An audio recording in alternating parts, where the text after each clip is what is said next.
Donald CAM and GO BAN, the fair-haired smith of Nip. Far famed among the lang islands of Lewis was the wild warrior Donald CAM Macaulay. A first-rate reiver and rogue, lang lived in Lewis lore as the strong arm of Clan Macaulay. Noted for a need of another eye, Donald was nicknamed Cam, which is ever known to mean squint or single-eyed.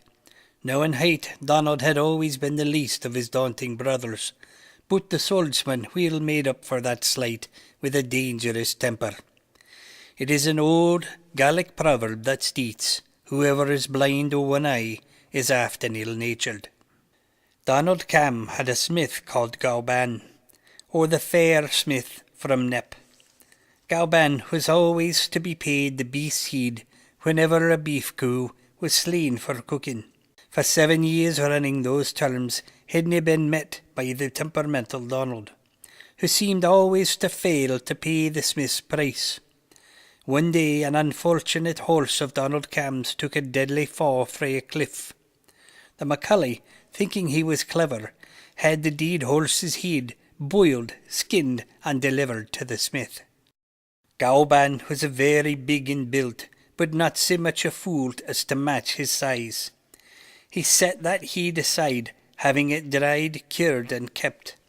A little later Donald sent his servants with several pieces of iron for GOW BAN to fix. Still fuming from his poor pay, the blacksmith lumped all the iron bits together, binding them into one lump. He then told the servants to take that heavy lump of iron back to their leader and tell him the smith wouldn't fix as much as a fitting until the due for 7 years was delivered. Knowing full well the famous terrible temper of Donald CAM, GOW BAN prepared for battle. Now it's true the giant smith was far famed for his great strength, as well as a fearsome warrior. However, he knew that no clansman had came out the better when matched against Donald CAM's sword song. So the smith, as a precaution, set to heating and hammering out a hot, hard 6-foot iron pole to poke with. As sure as great sinners greet Satan, to the smith's house came the brave Donald CAM, fitted for battle. GOW BAN went out to face the furious swordsman and put his long poker to good use. He pressed hard in on the proud Donald's defence, poking fast with that hot-ended iron prod. The Macaulay swordsman many times put by his poking piece of heated iron, only to find it facing him yet again. It was well and good for the bold GOW BAN that his strength didn't fail him, for dauntless was the deadly swordsman at that play. Donald fought with wild fire flaming his hard heart, but could find no place to close in on that menacing metal pole. In due time the hard-heated clansman came to some calm, and disappointed he turned and mocked him. During the next day Donald returned to the smith's house and paid GOW BAN's price, which had long been past due. Delighted, the fair smith invited Donald CAM to dinner on the morrow. He then had a big kettle of beef and mutton brewed, and next to that bowl he bravely had that horse's head boiled. Donald came to dine, and was served whole heaps of mutton and beef for the feasting. The tempestuous Macaulay gobbled down good gulps of meal, then called to his new-found friend. "This beef and mutton is fair too fatty for me. Good friend, heap some of that coo's head here for me to feast upon." GOW BAN, glowing in his clever game, gave his hot-tempered friend the horse's head instead. Donald gobbled down the horse meat wholeheartedly, helping himself to seconds. The fair smith asked his guest who he liked the head. Thinking it was the cow's head he had recently given his host, Donald happily replied, "Salty and savoury, 'tis delicious to dine on." GOW BAN grinned and told his guest, "Well, I'm proud that ye would like it, for that is the fine head ye sent me a few days past." Upon hearing this, the hot-tempered Donald CAM headed for home for his cold steel. GOW BAN knew well what was coming, and so put his poker back to the hot coals to ready for the coming fray. Dauntless in his wild temper, Donald came yet another time to the smith's home, hard-hearted with sword in hand. Those two titans took to blows, and things quickly went from rough to worse. Donald proved smart on his feet and faster with his sword, but Go Ban's hot poker again put the McCulley to his paces. Fearlessly, proud Donald fought with the fair smith, trying to pass that heated poker, and nearly flying into flames from the hot touch of Go Ban's sword tester.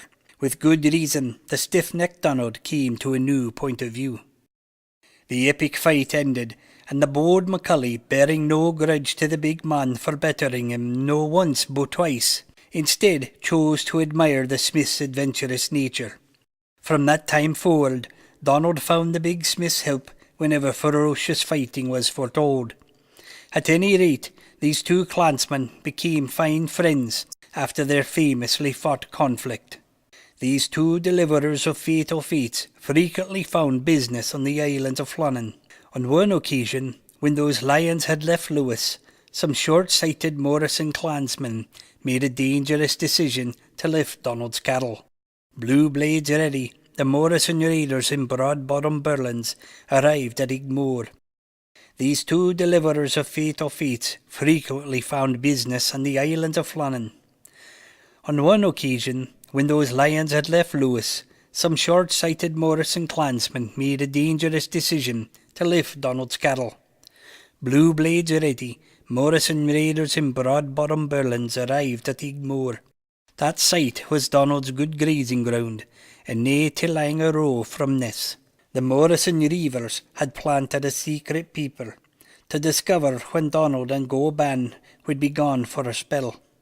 When word was sent back, many Morrison sea riders came in force to Igmore, one and all wheel ready for slaughter. However, there were no enough herdsmen guarding McCulley's Highland coos, and boldly the beasts were taken without a bow being bent.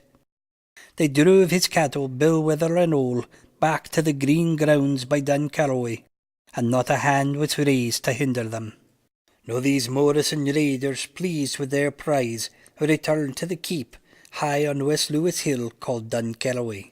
Then the proud Ness clansmen, wild with victory, safe in their strong stone tower, and making the most of that loot, began to feast. With doom far from their thoughts, many Morrison men drank in glory and gobbled good wine well past midnight.